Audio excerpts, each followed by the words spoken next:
Assalamualaikum warahmatullahi wabarakatuh.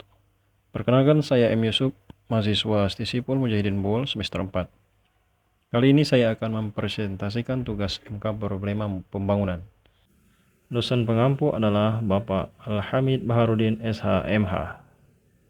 Tugas ini yaitu mengamati permasalahan pembangunan di wilayah tempat tinggal, kemudian merumuskan permasalahan, penyebab terjadinya masalah, kemudian memberikan solusi terhadap permasalahan tersebut. Saya mengambil masalah pembangunan rumah makan Tinutuan yang lahannya dibeli tapi masih ada hutang di bank.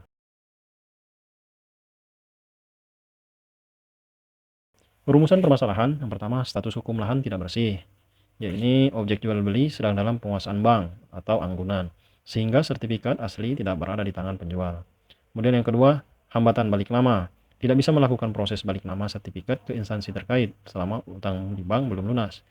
Kemudian permasalahan ketiga yaitu resiko penyitaan. Jika penjual gagal membayar cicilan ke bank, lahan tersebut beresiko dilelang oleh bank, meskipun sudah membayarnya secara pribadi kepada penjual. Kemudian yaitu unsur penipuan. Penjual menyembunyikan fakta material mengenai status tanah. Kemudian nomor dua, penyebab terjadinya masalah.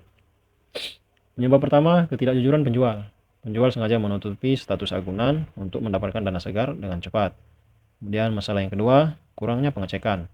Pembeli biasanya tidak melakukan pengecekan keabsahan sertifikat ke kantor pertanahan atau BPN sebelum melakukan transaksi atau pembayaran. Kemudian permasalahan yang ketiga, penyebabnya yaitu transaksi di bawah tangan. Melakukan pembayaran tanpa melalui notaris atau PPAT yang seharusnya bertugas memverifikasi status tanah tersebut. Di sini saya akan mengambil solusi yang bisa diambil yaitu pertama, mediasi dan pelunasan langsung. Ajak penjual ke bank terkait, gunakan sisa pembayaran lahan jika masih ada untuk melunasi utang penjual di bank tersebut agar sertifikat bisa keluar. Yang kedua, somasi tertulis. Jika penjual tidak kooperatif, kirimkan surat teguran resmi atau somasi melalui pengacara agar penjual segera menyelesaikan kewajibannya di bank. Solusi yang ketiga yaitu gugatan perdata atau wan prestasi. Menggugat penjual ke pengadilan negeri untuk membatalkan perjanjian dan meminta pengembalian uang beserta ganti rugi. Selanjutnya tugas yang kedua. Untuk tugas yang kedua yaitu membuat resume dari jurnal tentang pembangunan berkelanjutan. Saya mengambil resume konsep pembangunan berkelanjutan dalam perencanaan pembangunan nasional dan regional oleh Bapak Muhammad Suparmoko.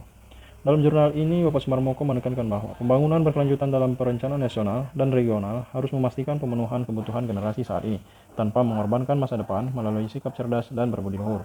Fokus strategisnya meliputi penerapan neraca sumber daya alam, efisiensi energi terbarukan, dan integrasi lingkungan dalam kebijakan ekonomi, sebagaimana dimuat dalam jurnal Ekonomika dan Manajemen. Terdapat tiga pilar keseimbangan dalam pembangunan berkelanjutan. Yang pertama, pilar ekonomi, yaitu mengupayakan efisiensi energi terbarukan dan menjaga stabilitas pertumbuhan ekonomi tanpa merusak fondasi aset ekologis dasar. Kemudian, pilar sosial, yaitu menjamin pemenuhan kebutuhan dasar yang adil secara antar generasi melalui pemberdayaan moral manusia yang cerdas dan berbudi luhur. Yang ketiga yaitu pilar lingkungan, yaitu integrasi kebijakan neraca sumber daya alam guna meredam melaju penyusutan daya dukung ekosistem bumi yang makin terbatas. Adapun dua definisi tentang pembangunan berkelanjutan, yaitu pembangunan berkelanjutan dalam arti kuat dan berkelanjutan dalam arti lunak. Berkelanjutan dalam arti kuat atau keras menghendaki agar nilai semua modal pembangunan, yaitu nilai modal manusia ditambah nilai ekosistem sebagai modal alami, ditambah lagi dengan modal buatan manusia, tetap atau tidak mengalami penurunan. Sedangkan dalam arti lunak, pembangunan berkelanjutan memungkinkan adanya substitusi di antara ketiga jenis modal pembangunan. Kemudian tiga persyaratan modal pembangunan. Yang pertama, modal manusia, yaitu menyediakan keahlian teknis dan integritas moral aparatur sebagai perancang kebijakan yang andal. Yang kedua, modal buatan, infrastruktur, teknologi ramah lingkungan, serta kecukupan finansial guna menyokong mobilitas. Yang ketiga, modal lingkungan, yaitu kualitas ekosistem yang lestari serta cadangan sumber daya alam yang dikelola secara bijaksana. Menurut Muhammad Suparmoko, kunci keberhasilan pembangunan, manusia yang cerdas tetapi tidak berbudi luhur akan tega menggunakan kecerdasannya untuk mengibuli, menindas, dan memeras orang lain. Sebaliknya, manusia yang berbudi luhur tetapi tidak cerdas akan menjadi sasaran penipuan.